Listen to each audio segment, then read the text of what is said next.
A graça e a paz de Jesus. Boa noite a todos, irmãos e irmãs.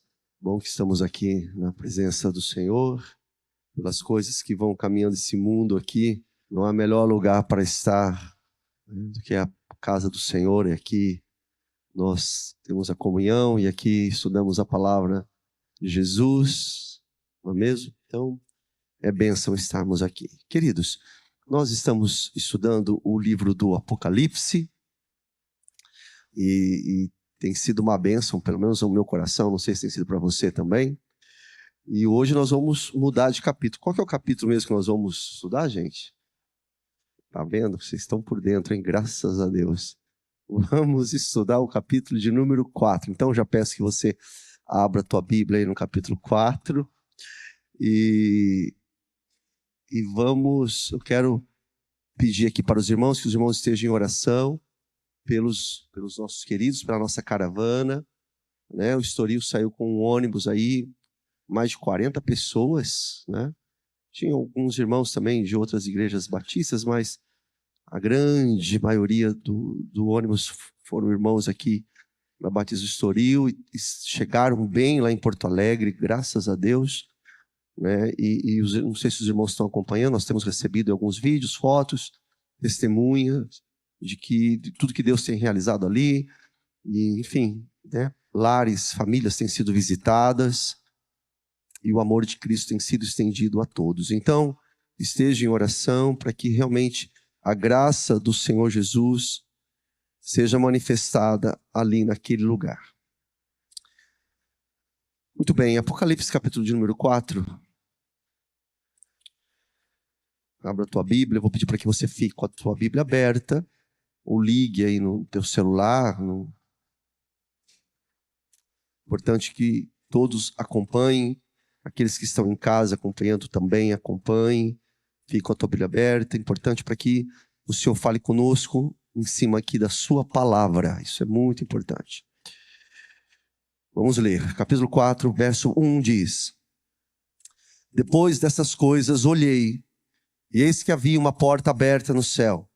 A primeira voz que ouvi, que era como de trombeta ao falar comigo, disse: Suba até aqui e eu lhe mostrarei o que deve acontecer depois dessas coisas. Imediatamente eu me achei no Espírito. Eis que havia um trono armado no céu, e alguém estava sentado no trono. E esse que estava sentado era semelhante no aspecto à pedra de jaspe, ao sardônio, e ao redor do trono havia um arco-íris semelhante, no aspecto à esmeralda. Ao redor do trono havia também 24 tronos, e neles estavam sentados 24 anciãos, vestidos de branco e com coroas de ouro na cabeça. Do trono saíam relâmpagos, vozes, trovões, e diante do trono estavam acesas 7 tochas de fogo, que são os 7 Espíritos de Deus. Diante do trono havia algo como um mar de vidro, semelhante ao cristal. No meio do trono e à volta do trono havia também 4 seres viventes, cheios de olhos, por diante e por trás. Verso 7. O primeiro ser vivente era semelhante a um leão. O segundo era semelhante a um novilho. E o terceiro tinha o rosto semelhante ao de ser humano. E o quarto ser vivente era semelhante à águia, quando está voando. E os 4 seres viventes, tendo cada um deles, respectivamente, 6 asas, estavam cheios de olhos ao redor e por dentro. Não tinham descanso, nem de dia nem de noite, proclamando: Santo, Santo, Santo é o Senhor Deus, o Todo-Poderoso, aquele que era, que é e que há de vir. Sempre que esses seres viventes davam glória, honra e ações de graças ao que está sentado no trono, ao que vive para todo sempre, os 24 anciãos se prostravam diante daquele que estava sentado no trono. Adoravam o que vive para todo sempre e depositavam suas coroas diante do trono, proclamando: Tu és digno, Senhor e Deus nosso, de receber a glória, a honra e o poder, porque criaste todas as coisas e por tua vontade elas vieram a existir e foram criadas. Glória a Deus. Glória a Deus, glória a Deus. Feche seus olhos mais um instante. Nós cantamos ao Senhor e agora é o momento de você buscar a presença de Jesus. Coloque teu coração, tua vida na presença do Altíssimo. Adore ao Senhor na beleza de sua santidade. Diga aí no teu lugar, tu és digno, Senhor. Tu és digno de adoração, toda honra pertence ao Senhor, todo louvor, toda glória pertence a Ti, poder.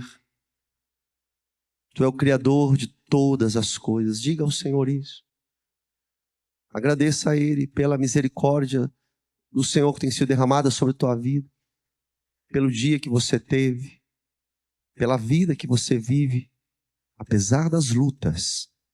Mas o Senhor é contigo, meu irmão, minha irmã. O Senhor tem sustentado a sua vida. Agradeça a Deus. Agradeça a Ele por tão grande salvação. Porque teu nome está escrito no livro da vida. Porque Ele plantou em tua alma a fé necessária, a fé em Cristo Jesus. Ele abriu seus olhos, desvendou os seus olhos. Agradeça ao Senhor. E se há algum motivo especial, alguma luta, alguma tribulação que você está passando também, diga ao Senhor, Ele é poderoso, a misericórdia dEle dura para todos sempre. Presente ao Senhor agora, tua família, tua casa, teu lar, a saúde, a tua saúde física, a tua saúde emocional. Apresenta ao Senhor. Não perca essa oportunidade. Toda a igreja orando, ore a Jesus.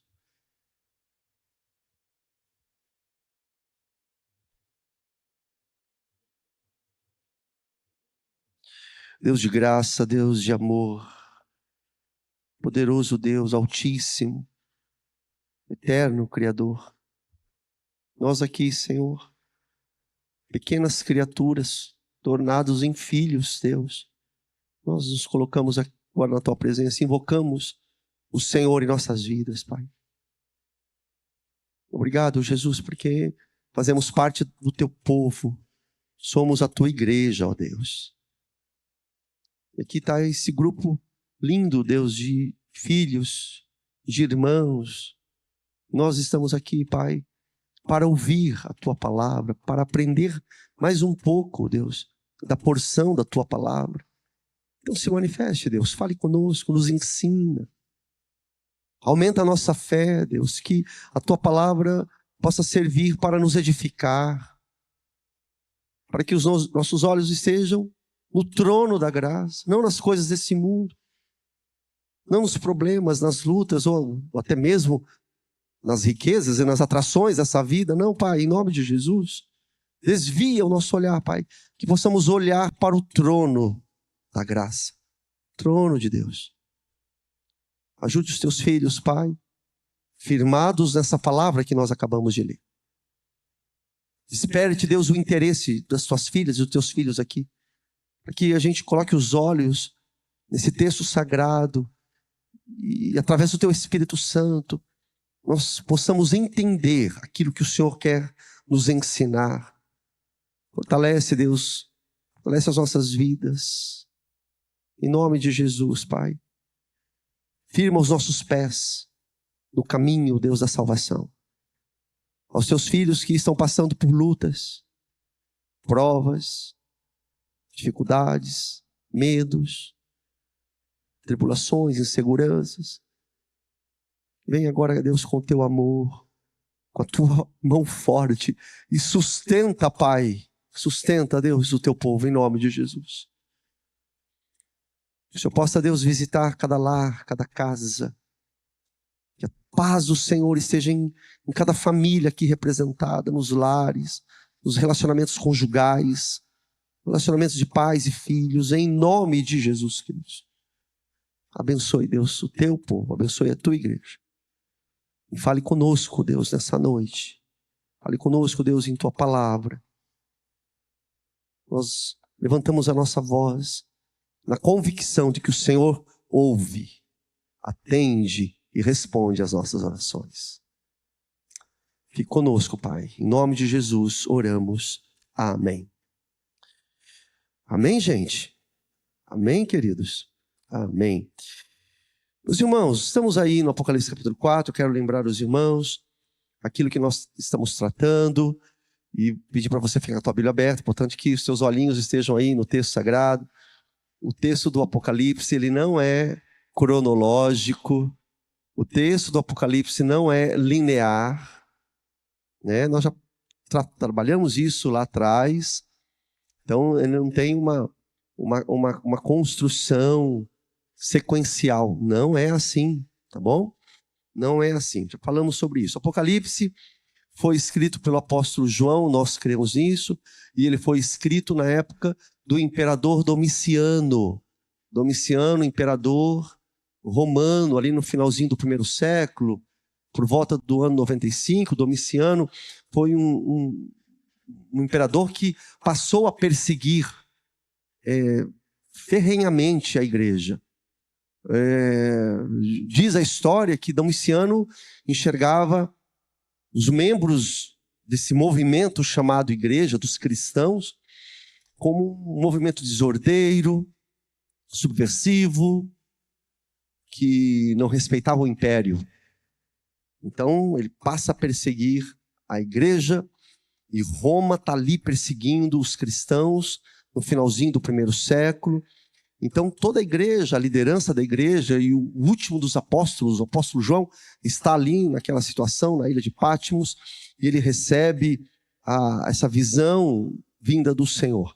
Um outro ponto que eu acho que é importante, antes de nós entrarmos aqui no capítulo 4, que nós estamos estudando, que a gente não pode perder de vista, é que o Apocalipse trata-se de um gênero literário.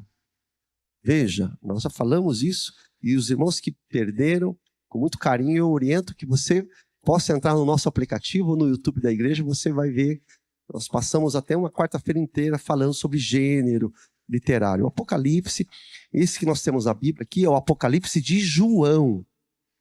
Mas, depois do segundo templo, você tem uma produção enorme de apocalipses. Então existem muitos apocalipses. E são apocalipses de gente, principalmente depois da vinda do Senhor Jesus, de gente crente. Né? Não dá aqui para defender se tinha uma teologia saudável ou não, mas era de pessoas que, aliás, todos eles eram judeus, criam em Yahvé, no Deus de Abraão, Isaac e Jacó, obviamente, né? Ali antes de Cristo, primeiro, segundo século antes de Cristo, você já tinha material apocalíptico. E no primeiro século, depois de Cristo, você vai ter também muitos materiais. Então, quando a gente fala do Apocalipse, o Apocalipse é um gênero literário. E conforme nós temos estudado e temos falado aqui, o texto dos Apocalipses, e obviamente do Apocalipse de João que nós estamos tratando, é um texto que traz muita figura, muita representatividade, muito simbolismo, ou seja, nem tudo, ou a grande parte que está aqui no texto é literal. Ou seja, o apóstolo João, a gente percebe, ele usa muito assim, semelhante a isso, parece com aquilo. Porque ele está tendo uma visão e nem ele mesmo compreende a grandeza. Ele não consegue elucidar, ele não consegue colocar no papiro, na ponta da tinta, com exatidão aquilo que ele está enxergando. Ele não consegue. Então ele fala, olha, ele trabalha com o seu conhecimento pessoal. Então ele fala, olha, isso que eu estou vendo aqui é semelhante a tal coisa, tal. Por isso que no Apocalipse nós temos muita simbologia. E a partir desse ponto, entendendo que é assim, realmente nós temos uma grande dificuldade quando o livro do Apocalipse não expõe para nós o sentido do simbolismo. Por exemplo, nós estudamos lá o capítulo 1. Nós vimos lá, vou pegar aqui rapidamente, que vem aqui a memória, que tinham lá os candelabros. Lembram dos candelabros ou não? Ou candeeiros, em algumas versões. O que eram os candelabros? A igreja. E por que a gente sabe que é a igreja? Porque o texto é autoexplicativo. Se você está com a tua Bíblia, você vai ver no próprio capítulo 1, está falando que os candelabros é a igreja. Acabou. Então, quando nós encontramos a explicação dentro do próprio texto, aí, show de bola. Bacana, tudo perfeito. O problema é quando nós temos ali alguma expressão simbólica e nós não conseguimos, e o texto, melhor dizendo, ele não trata, ele não explica, ele não expõe. Então, ficam aí as conjecturas, os achismos, e aí é que é o perigo, onde mora o perigo, que muita gente acaba, né, fazendo aí interpretações que não têm base bíblica, e isso acaba sendo realmente um dano para a igreja de Jesus. Muito bem, olha aí. Então, olhando aqui, capítulo 4, eu não sei se na tua Bíblia, aqui na minha Bíblia, em cima, o título que traz esse título não é da Bíblia, tá bom? Então, o título traz aqui, A Visão do Trono de Deus. Não sei se no teu aí tem um títulozinho aí em cima do capítulo 4. Por quê, meus irmãos? A partir do capítulo 4, nós temos a segunda visão de João. Essa segunda visão vai do capítulo 4 até o 16. E a primeira, pastor, a primeira foi a partir do capítulo 1, verso 9, até o finalzinho do capítulo 3, que possui 22 versículos. Está aí, ó. 22 versículos. Então, a primeira visão que João tem, se encontra, está ali do capítulo 1, verso 9, até o 3, 22. A partir do verso 4, depois dessas coisas, aí ele vai olhar e vai ter aqui uma segunda visão. Então, veja só. Lá na primeira visão, ele viu o Cristo exaltado, só para a gente puxar aqui a memória, 2 pontos eu acho que são muito importantes que nós vimos. Ele vê, logo ali no primeiro capítulo 1 de Apocalipse, o Cristo exaltado, Jesus Cristo sendo exaltado. E um segundo ponto muito importante é que esse Cristo exaltado, esse Cristo vencedor, o Cristo glorificado, é o Cristo que cuida da igreja, que passeia entre os candeeiros, que passeia no meio dos candelabros. Ele zela pela sua igreja. E nós estamos aí, ó, já muitas semanas, vendo que realmente Jesus está atento a toda a movimentação da igreja, né? E terminamos na última quarta-feira, vendo ali a igreja de Laodiceia. E agora, meus irmãos, começa aqui essa segunda visão, que o Senhor começa a dizer ali para João aquilo que vai acontecer nos tempos futuros, o que acontecerá depois. Ou seja, nós começamos a adentrar agora naquilo que Jesus vai revelar sobre o seu reino vindouro. Uma coisa que é muito importante aqui, que a gente percebe, que veja, Jesus, nós lemos, ele chama João para subir e vai revelar as coisas que irão acontecer. O que significa? Significa o seguinte, que por trás do palco, quem é artista, quem é músico, sabe muito bem que atrás do palco, chama-se a coxia. Lá na coxia, por trás do palco, tem alguém que está comandando tudo. É Deus. Então você olha o cenário, todos os acontecimentos, e a gente acha que a coisa está andando aí sem controle. Nada disso.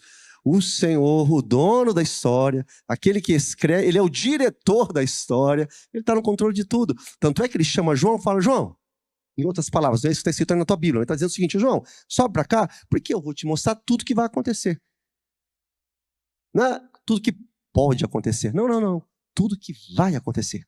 É dito e certo. Ele é Deus. Ele é o Senhor da história. Então ele vai mostrar justamente isso para João, toda a história que vai ser realizada. Então veja só, verso 1 aí. No verso 1, está dizendo o seguinte, depois dessas coisas, olhei e eis que havia o que mesmo aí, gente? Uma porta aberta. Onde está essa porta? No céu. Olha só. Está aí uma porta de novo. Se vocês estão comigo, estão junto comigo, a gente está lendo, tentando ler detalhadamente, você já deve ter percebido que já é a terceira vez que aparece essa palavra porta. Principalmente no capítulo 3, acho que nós vimos 2 vezes a palavra porta. Só que agora está falando da porta que é lá do céu, é a porta do céu. Um segundo ponto aqui no verso 1 é que João, ele ouve a mesma voz que ele ouviu lá no capítulo 1. Está com a tua Bíblia aí? Veja lá no capítulo 1, porque olha só, está escrito aqui, ó, no capítulo 4, volta no capítulo 4, verso 1. A primeira voz que ouvi, que era como de trombeta ao falar comigo. Se os irmãos observarem, aí no capítulo 1, no verso 10, alguém lê para mim bem altinho aí dentro, no meio da igreja aí. Verso 10, vai lá, bem alto. No dia do Senhor, eu me encontrei em espírito e ouvi atrás de mim uma voz forte, como de uma trombeta. Como que era a voz, gente? Uma voz forte como de quem mesmo? De uma trombeta. Agora volta para o 4.1. Vamos lá. Olha o 4.1, o que está dizendo? E eis que havia uma porta aberta. A segunda parte do versículo. E a primeira voz que eu vi, como que é essa primeira voz? Está na tua Bíblia aí. Voz de trombeta. Aí, tá lá. Primeira visão, lá no 1.10. Agora, de novo, essa voz vem falar com ele. É a mesma voz. A voz como a de uma trombeta. Coisa, né, linda aqui para a gente perceber. E a voz dizia o seguinte, olha o que a voz dizia. Dizia o seguinte para ele. Verso 1 ainda, parte C do verso. Suba até aqui, vem para cá, e eu lhe mostrarei o que deve acontecer depois das coisas, enfim, o que vai acontecer no futuro. Suba para cá que eu vou revelar para você as coisas que vão acontecer no futuro. Veja que coisa fantástica. A causa da terra está nos céus. O que causa tudo está debaixo do poder do céu, da permissão e da direção, da gestão, da administração dos céus. Melhor dizendo, está no trono de Deus. E isso é muito importante, gente, porque tem muito crente perdido aí, entendeu? Que crê em Jesus, mas acha que o mundo está andando aí, ó, de qualquer jeito. Para com isso, entenda, Deus está no controle de todas as coisas. O trono de Deus é quem estabelece e domina todas as coisas. Quem vai ganhar a eleição em Bauru, em São Paulo, entendeu? Lá nos Estados Unidos, é Deus. É Deus. Ah, pastor, mas não tem a vontade do homem? Tem, mas não dá nem para explicar, porque a gente não tem a nossa limitação, a nossa finitude não compreende. Mas é o seguinte, a Bíblia revela de uma forma muito clara, Deus está no controle de todas as coisas. Por trás, por trás do palco, lá na coxia, no controle é Deus, o Criador dos homens, o Criador da terra, o Criador de tudo que há, tudo que existe. É o Senhor. Então, é um negócio que é fantástico. Então, veja só, a determinação dos acontecimentos aqui na terra vem do trono de Deus. Vou repetir, os acontecimentos aqui na terra, a decisão vem do trono de Deus. Então, esse Deus que decide todas as coisas, ele está aí, ó, veja aí, vem para cá, João, ele está chamando, João, sobe para cá, eu vou mostrar para você, meu filho, tudo que vai acontecer. Eu vou te mostrar tudo que vai acontecer. Aí, verso 2, olha só, em espírito, o João sobe, porque ele diz o seguinte, ó, imediatamente eu me achei no espírito. Eu me achei no espírito. O que será que é isso, se achar no Espírito? O irmão Enivaldo acabou de ler, lê de novo, não precisa ler alto agora não, mas dá uma olhada na tua Bíblia de novo, no 1.10. O que aconteceu lá no 1.10? Vê aí, Apocalipse 1.10, o que está dizendo lá? Me achei no Espírito, eu achei a mesma coisa. Ctrl C, Ctrl V, cola e copia, entendeu? É isso aí, me achei no Espírito, a mesma coisa. E lá naquela oportunidade, quando nós passamos lá no capítulo 1, nós comentamos, uma coisa nítida, o Espírito de Deus estava ali envolvendo, o Espírito de Deus estava conduzindo. Muitos comentaristas dizem que ele até entra em um transe, né? Entrou no Espírito, ele saiu ali do comando da sua vida, daquele momento que ele estava. O fato é que ele se encontra no Espírito e ele é levado para cima, ele sobe para os céus, porque está dizendo no verso 2 que lá se encontrava um trono armado, acompanha na tua Bíblia, ou seja, está no céu. Ele vê lá um trono armado e alguém, diz o verso 2, estava assentado no trono. Coisa linda, né? Meus irmãos, deixa eu fazer um comentário aqui rapidinho.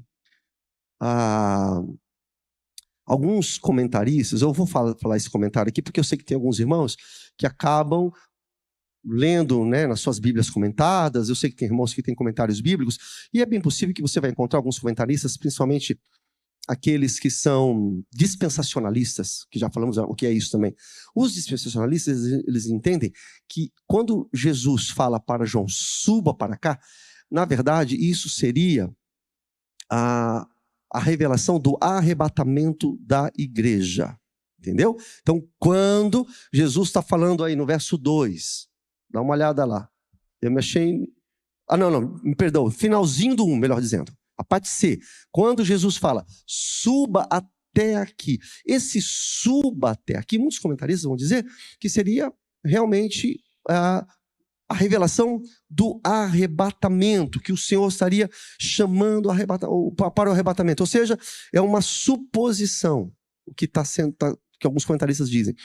O fato, gente, é que nós não temos isso de forma explícita aqui no texto. Então, eu só estou comentando isso porque muitos irmãos talvez vão ler lá, e eu sei que alguns irmãos me mandam um comentário depois no WhatsApp, fala, pastor, isso aqui não seria o arrebatamento e tal. Veja, novamente, a gente forçar o texto, porque não é o que o texto está dizendo de forma explícita. O que nós temos aqui é que o Senhor, ele chama João ali na ilha de Patmos para receber a visão, né?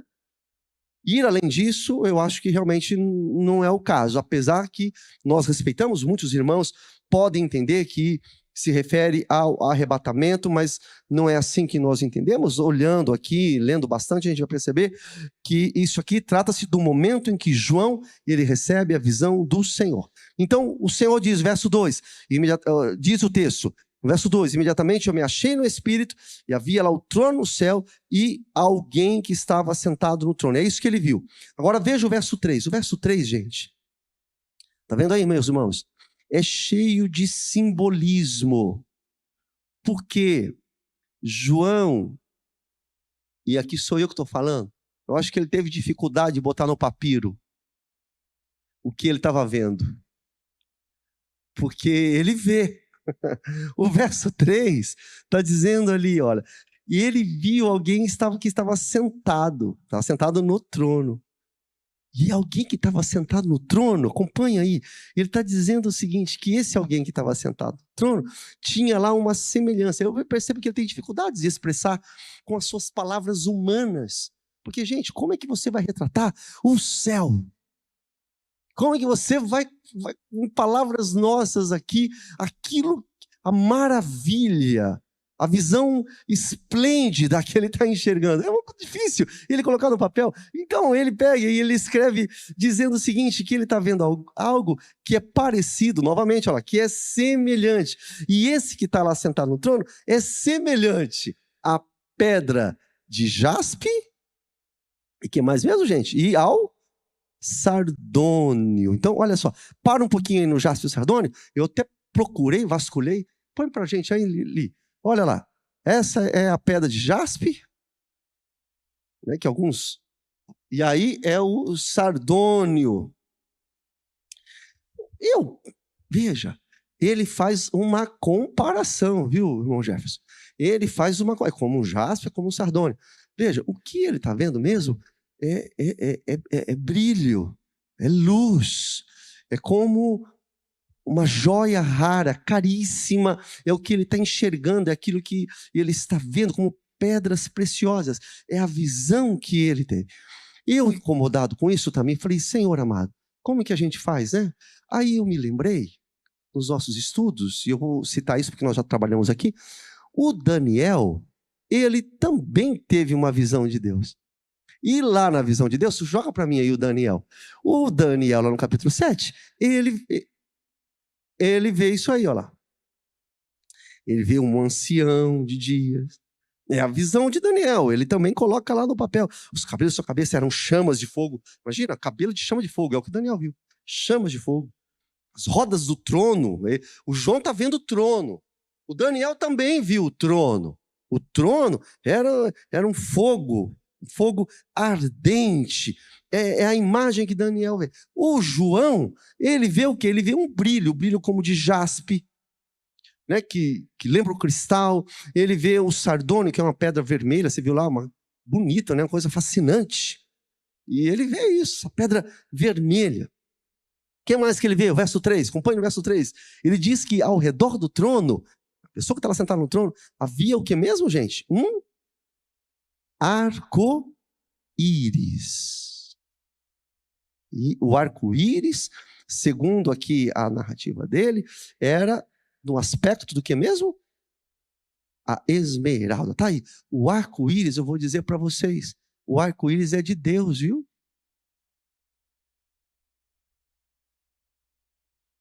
Não, porque a gente vive numa época onde a sociedade está pegando as coisas da Bíblia, as coisas de Deus, e a sociedade toma posse disso, e aí se você usa na igreja, não pode mais, porque o mundo é que está usando. Veja, o arco-íris é a aliança que Deus fez com o seu povo, e é criação de Deus, apesar que o mundo tenta se apropriar daquilo que não pertence a eles, né? Estão se apropriando daquilo que não pertence a ele, mas o arco-íris é coisa de Deus. Então, observe aí que o João, é isso que ele enxerga. Aqui, irmãos, eu trouxe aqui para os irmãos, olha, são 3 pedras, principalmente, né? Vamos ver se os irmãos estão bem. Estão bom aí. Jaspe, sardônio, o que mais? O quê? E a esmeralda. Olha lá, que coisa legal. Os comentaristas vão dizer o seguinte, que o jaspe representa a santidade de Deus, principalmente o pastor batista, o Dr. Russell Shedd, que faz esse comentário. O sardônio, vermelho, com a sua cor vermelha, né, tipo faísca, representa o fogo consumidor do julgamento de Deus. É isso que João está vendo. E o verde da esmeralda, como se fosse a misericórdia de Deus. E quanto à citação do arco-íris, o arco-íris seria a graça do Senhor, porque justamente faz lembrar do acontecimento lá de Gênesis capítulo 9. Quando Deus faz a aliança, o arco-íris é isso, é o símbolo da graça de Deus, da aliança que Deus fez com o seu povo. Pode colocar para nós, está lá, peguei aqui, está aí, ó, põe para a gente aí. Está lá a aliança que Deus fez com aqueles que estavam com Noé, a promessa do Senhor que não mais os destruiria. Então, meus irmãos, nós temos que lembrar que muitas vezes a gente vê na Bíblia manifestação ou manifestações de luz, de brilhos, de imagens iluminadas. Isso sempre está mostrando na Bíblia para apontar para a presença da glória de Deus. É a glória do Senhor. Então o João, aqui no verso 3, ele olha e vê a beleza do Senhor, o brilho do Senhor, o trono de Deus, porque a Bíblia fala que Deus é luz, e ele habita, segundo a palavra de Deus, em luz que ninguém pode chegar, em luz inacessível. É isso. Aí, ó. Nosso Deus, o nosso Cristo, o nosso Senhor, ele habita em luz inacessível. Então bate certinho, é isso. João, ele olha e ele fica ali meio estonteado, ele não sabe entender, definir direito, e ele faz essas comparações com essas pedras aqui iluminadas, essas pedras caras, né? Essas pedras de muito valor. Então nós podemos concluir aqui, meus irmãos, que aqui no verso 3, o que João está vendo é o que mesmo? O trono de Deus é algo que é muito majestoso. Ele olha. Porque isso é importante, às vezes a gente lê aqui o capítulo 4 e fala, mas o que seria isso? Ele está vendo algo que é grandioso, que é majestoso, que não dá para falar com palavras humanas. É uma visão inexprimível, gloriosa, divina, celestial. É isso que ele vê ali naquela visão, e aí ele vai e tenta expressar isso aqui no texto bíblico como pedras preciosas. É como ele pode expressar a sua visão. Verso 4, vamos lá. Verso 4, meus irmãos, vai descrever agora o que está em torno do trono. Na NAA está dizendo ao redor do trono. Ao redor do trono, o que tinha aí mesmo, queridos, nessa quarta de estudo aqui? O que diz aí na tua Bíblia? O que tem no verso 4? O que está lá ao redor do trono? 24 tronos. E estavam assentados neles 24 anciãos, vestidos de branco, e cujas cabeças tinham coroa de ouro. Pronto, e agora, gente? O que será que é, hein? Começa a complicar, né? Que serão esses 24 tronos, Jesus? Não tem um trono, mas agora tem 24 também. E tem mais 24 anciãos que estão assentados ali naquele trono. O que será que é isso? E se você observar no verso 10, qual é o teu olho aí para o verso 10 da tua Bíblia? Esses 24 anciãos que estão lá, eles se prostram e adoram o Senhor. Olha só. Então eles não estão lá assim, mas eles são seres que adoram o Altíssimo, que adoram o Criador. O verso 10 vem e traz para nós essa revelação, e eles colocam, segundo o verso 10, as suas coroas aonde mesmo, gente? Está vendo aí? Eles depositam as suas coroas aonde? Diante do trono. Está acompanhando aí? Que significa o quê? Submissão. Você tirar a coroa é rendição. É isso, é rendição. Eles se rendem diante daquele que vive para sempre. Diante do Todo-Poderoso. Aquele que está sentado no trono, no altíssimo trono. Agora, olha só. Eles possuem coroas de ouro. Você sabe o que isso nos lembra? Quando você lê sobre coroas de ouro, o Apocalipse capítulo 2, verso 10, nós já passamos pelo Apocalipse verso 2, 10, eu vou pedir para que a gente leia esse versículo, porque é muito importante para o nosso coração e certamente você conhece esse texto da Bíblia. Vamos ver juntos o que diz lá? Essa parte final do 2:10? Ser fiel, coroa da vida. Quem tem a coroa são os vencedores, os que são fiéis, os salvos, eles têm essa coroa da vida. Por isso, voltando aqui no verso de número 4, esses anciãos que estão aqui, né, que estão ali nos 24 tronos, as interpretações mais antigas, né, quem seriam esses anciãos?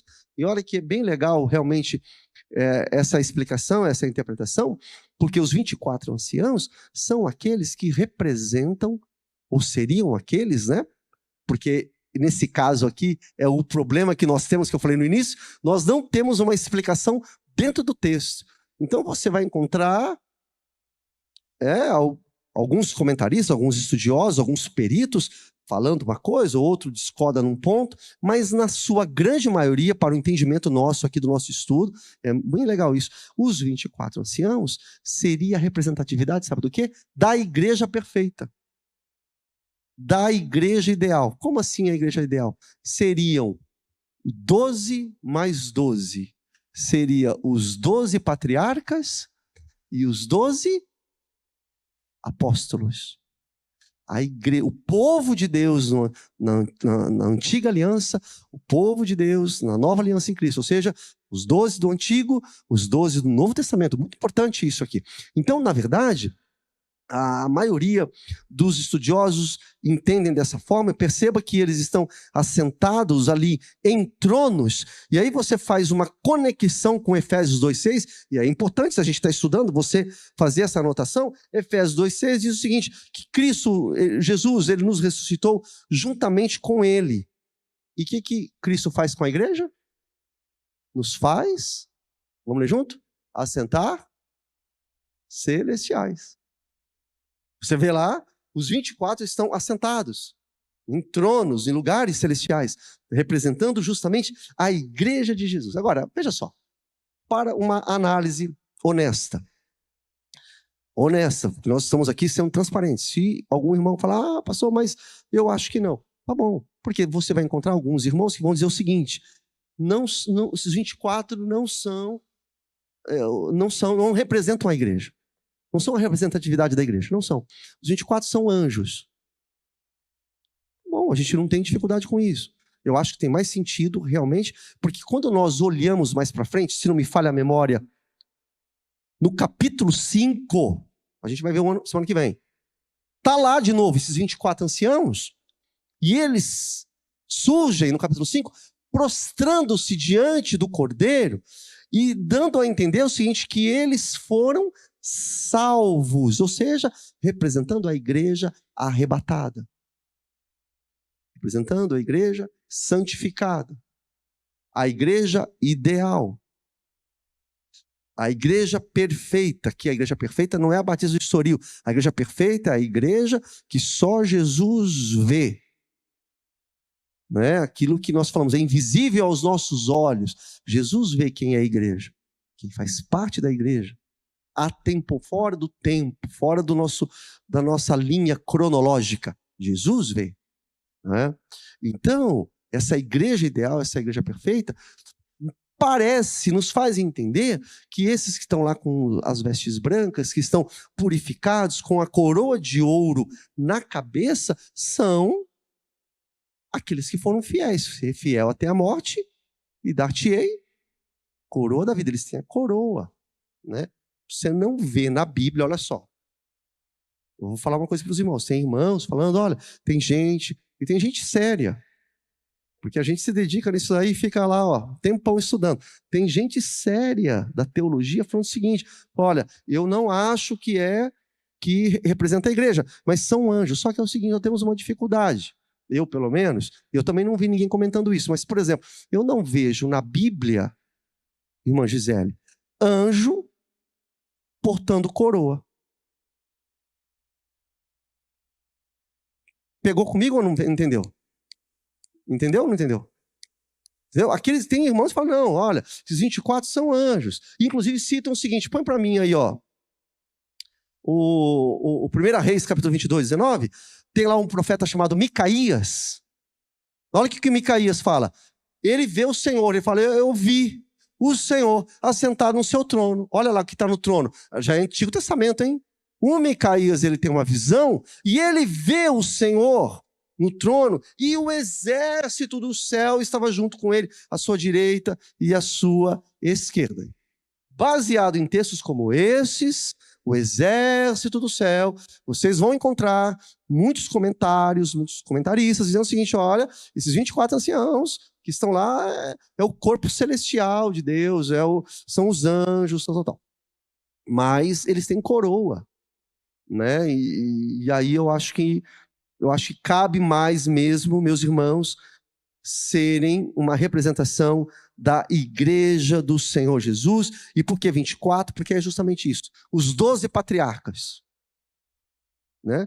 E mais os 12 apóstolos. Deus, lá no Antigo Testamento, separa os 12, as 12 tribos de Israel.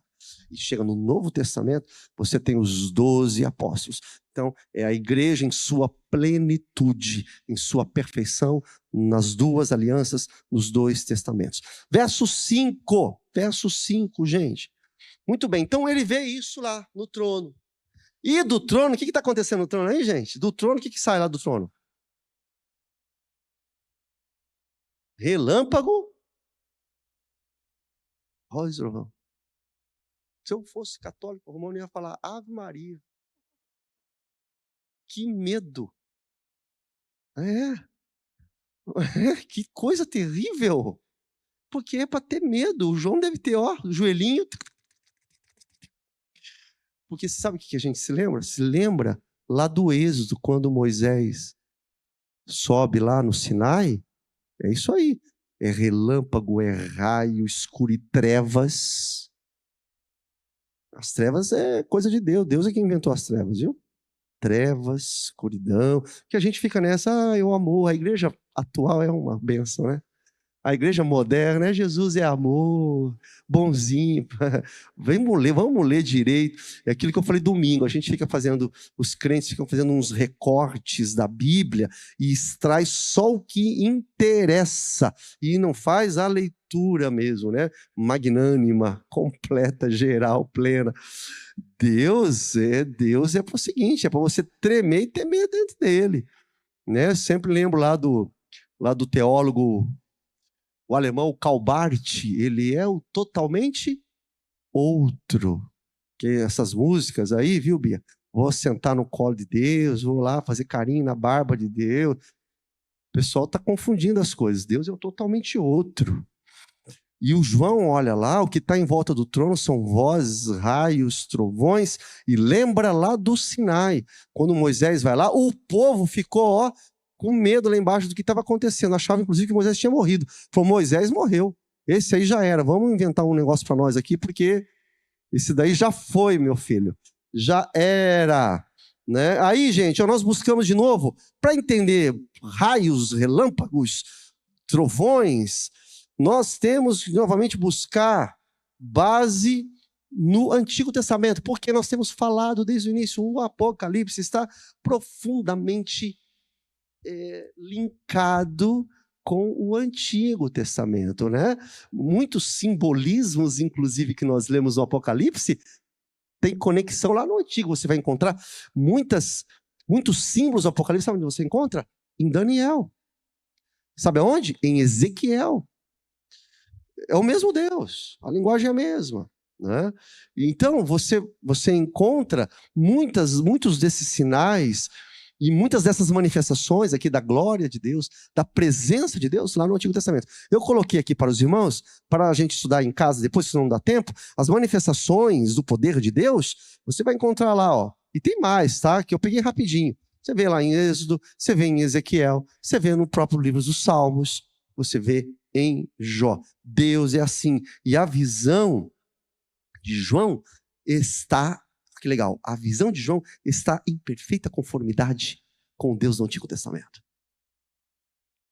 Não tem essa cortina, não tem, entendeu? Essa divisão. Ah, não, antigo é uma coisa, eu estou aqui no Novo, Apocalipse. Não. Mesmo Deus, a mesma revelação, muitos detalhes, muitos simbolismos, muitas figuras de linguagens que nós encontramos no Apocalipse, você encontra também lá no Antigo Testamento. E aí, meus irmãos, olhando para esse Deus todo-poderoso, a gente fica pensando, para dar aqui um stop aqui sobre o texto, o que será dessas pessoas que não aceitam a misericórdia de Deus? Porque eu falei agora há pouco aqui, meio em tom de brincadeira, mas falei muito sério, né?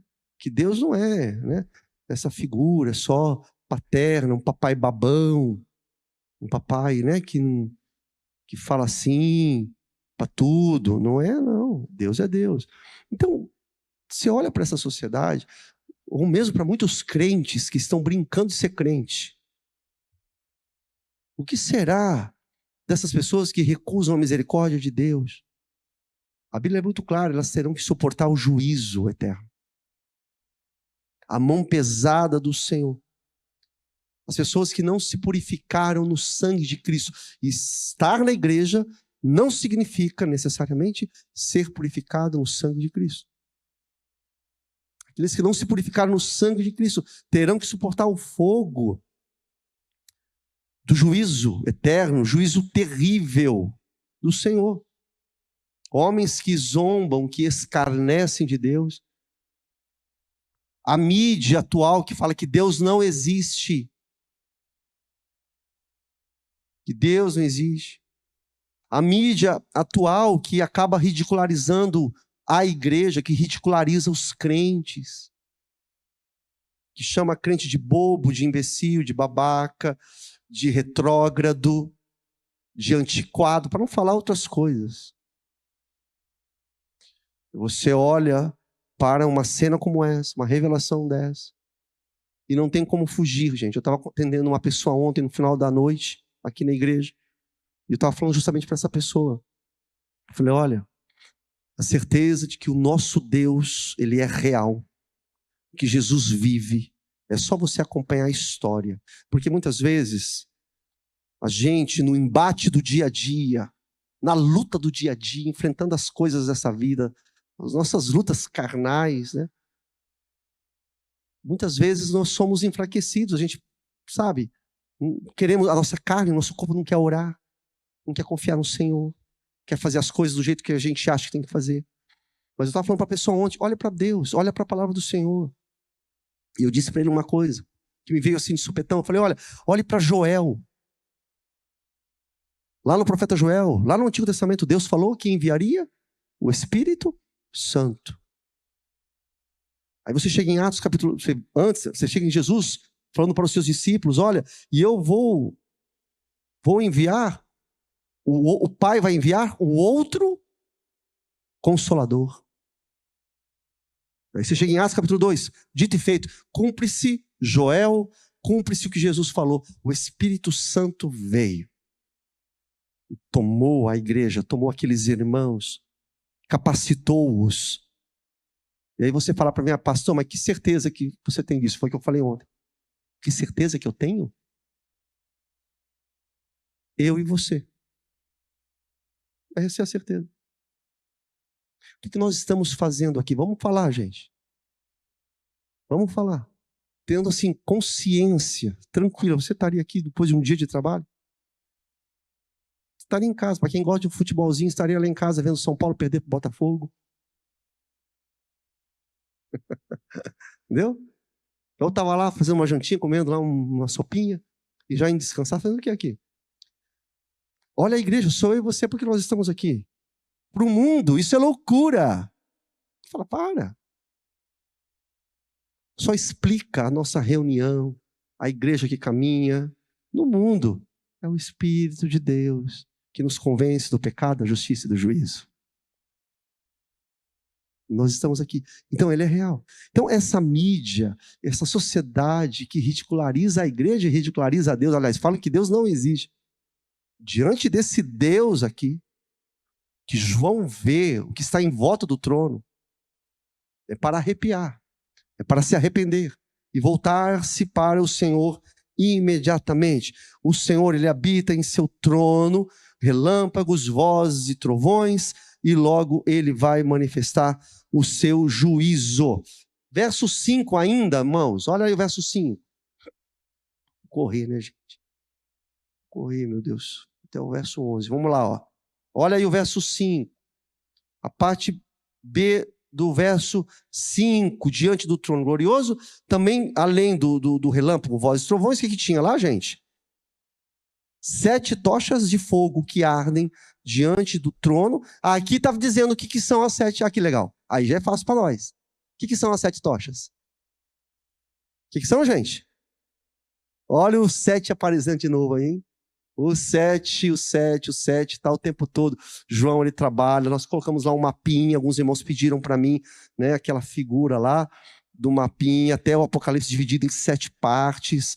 Então está o 7 novamente, que aponta para a plenitude, aponta para a perfeição.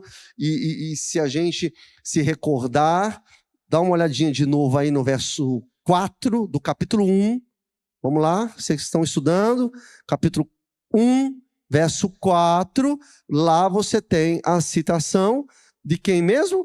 Do Espírito de Deus, citado por João no 1,4. Portanto, os 7 Espíritos de Deus, simbolicamente aqui no verso 5 do capítulo 4, representado, os 7 Espíritos de Deus, pelas 7 tochas de fogo. Mas olha só o que é bom você ter uma Bíblia anotada que vai anotando e vai linkando tudo. Lá em Isaías, escreve e não precisa guardar para você, pode espalhar, espalha. Lá em Isaías capítulo 11, olha o que está dizendo, joga para nós aí.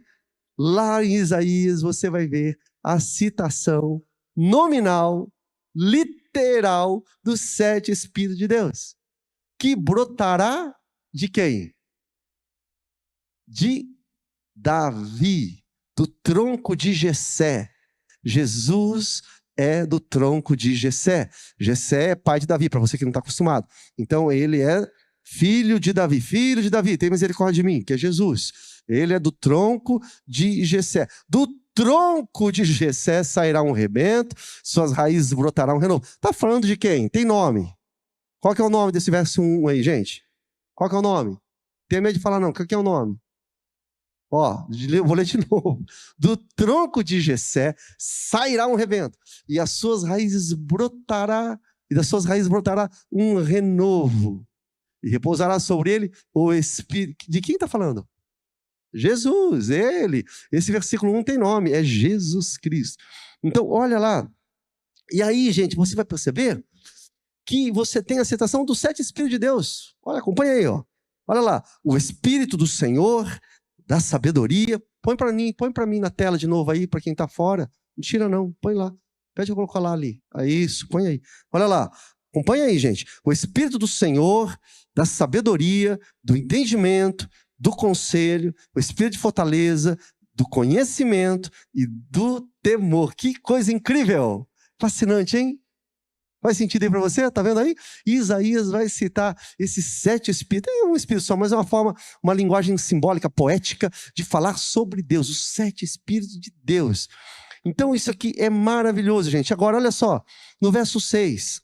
Além das 7 tochas, anotou aí, tirou foto, veja certinho depois aí, Isaías 11, 1 e 2, tá? Bem legal. Além das 7 tochas, diante do trono, havia também como um mar de vidro semelhante ao cristal. Veja só, gente, de novo, é uma linguagem de comparação. É uma linguagem semelhante, não significa que realmente lá, diante do trono de Deus, exista um mar de cristal, de vidro. Não é isso, é algo que é similar. Similar. Um bom comentário que eu li diz o seguinte: isso é um contraste com o mar da impiedade, o mar do pecado, o mar da corrupção do mundo, o mar da sujeira. É um contraste, porque diante do trono de Deus não tem sujeira, não tem pecado, não tem impureza, tudo é transparente, tudo é limpo, tudo é puro. Então volta de novo, João está vendo isso. João, ele subiu e ele vê diante do trono de Deus como se fosse esse mar de vidro. Porque é isso, Deus é puro, Deus é santo. No céu não entra, grava isso, contaminação. No céu não entra contaminação. No céu não entra impureza.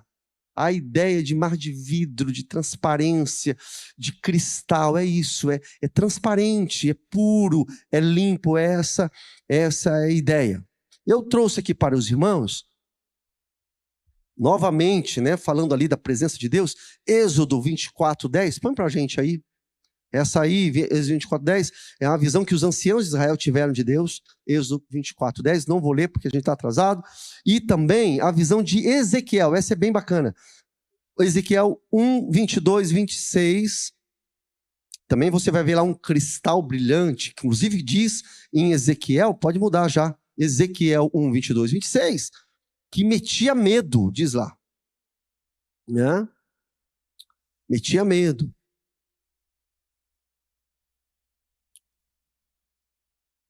Primeira Reis 7:23, no templo de Salomão, vai fazendo as conexões, tinha lá um mar de fundição.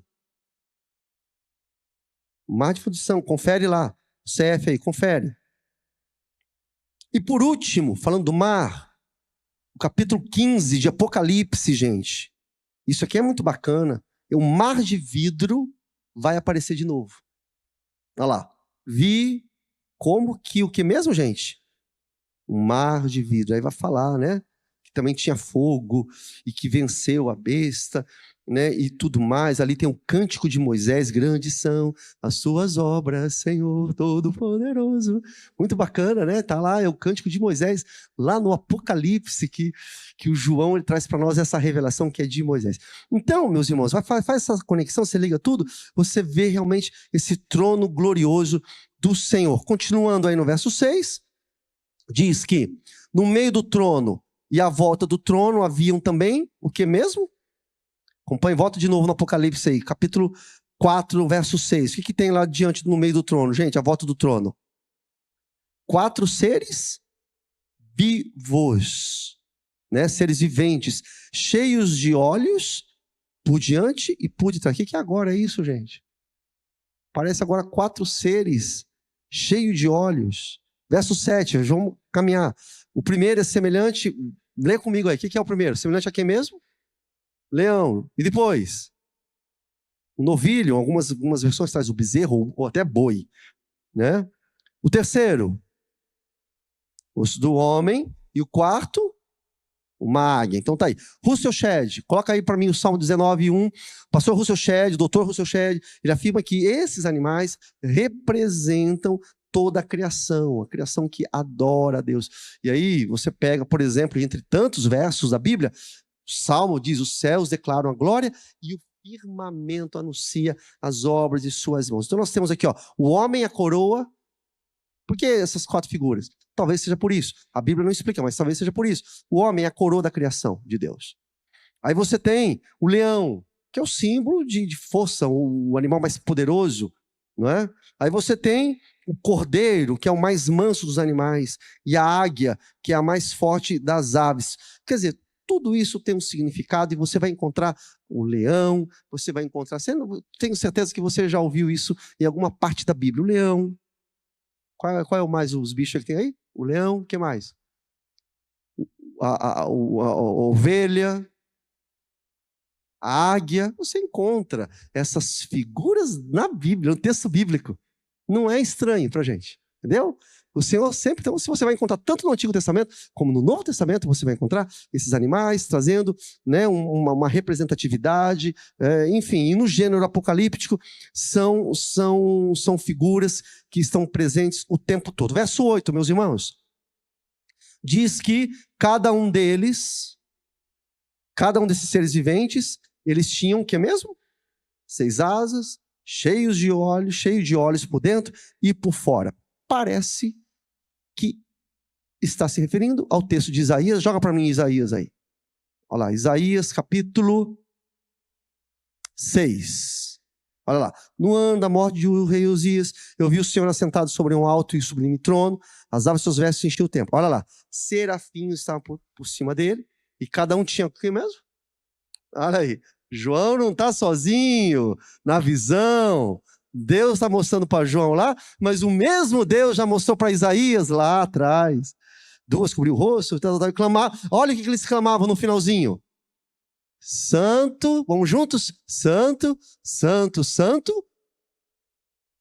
Toda a terra está cheia da sua glória. Aleluia, glória a Deus.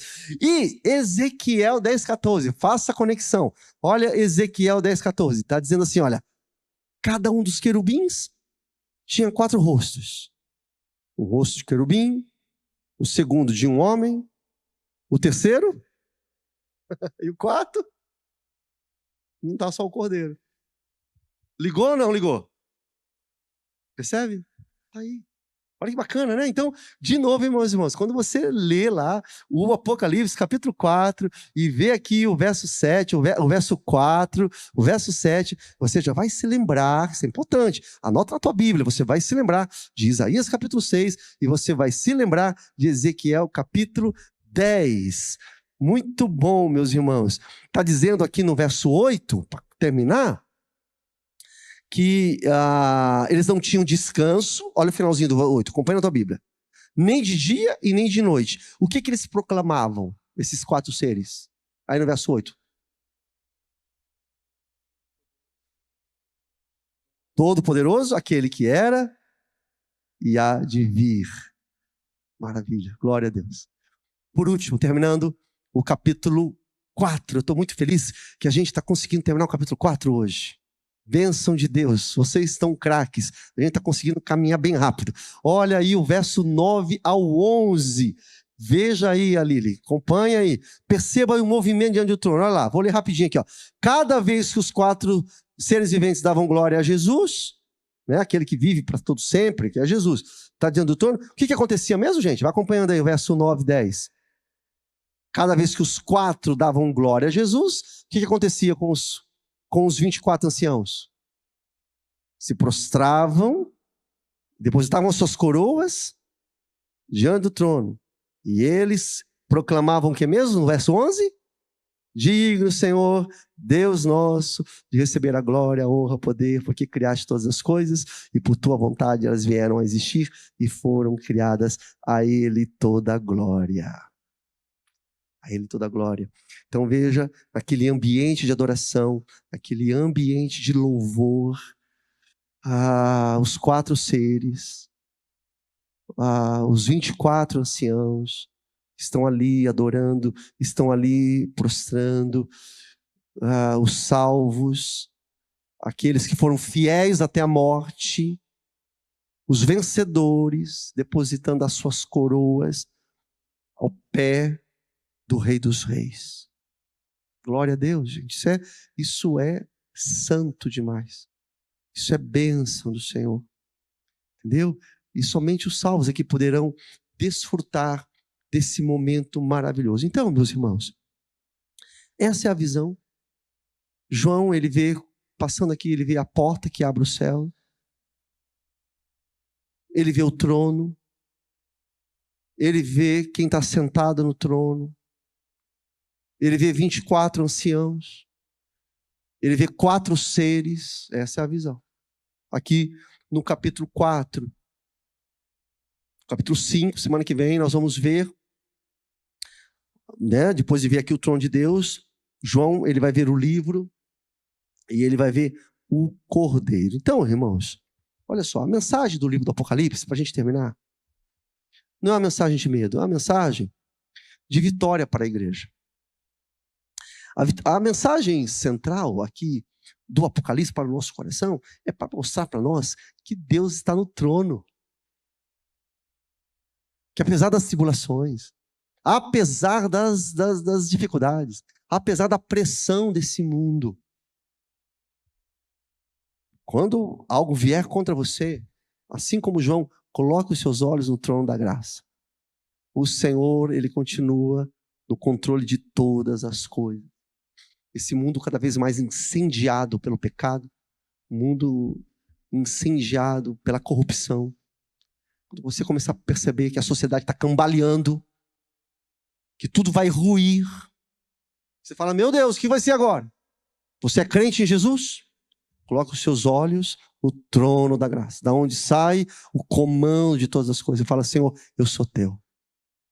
E eu espero no Senhor. A minha vida é tua. A ti e a Ele toda a glória. Não somente hoje, mas para todo sempre. Amém, gente?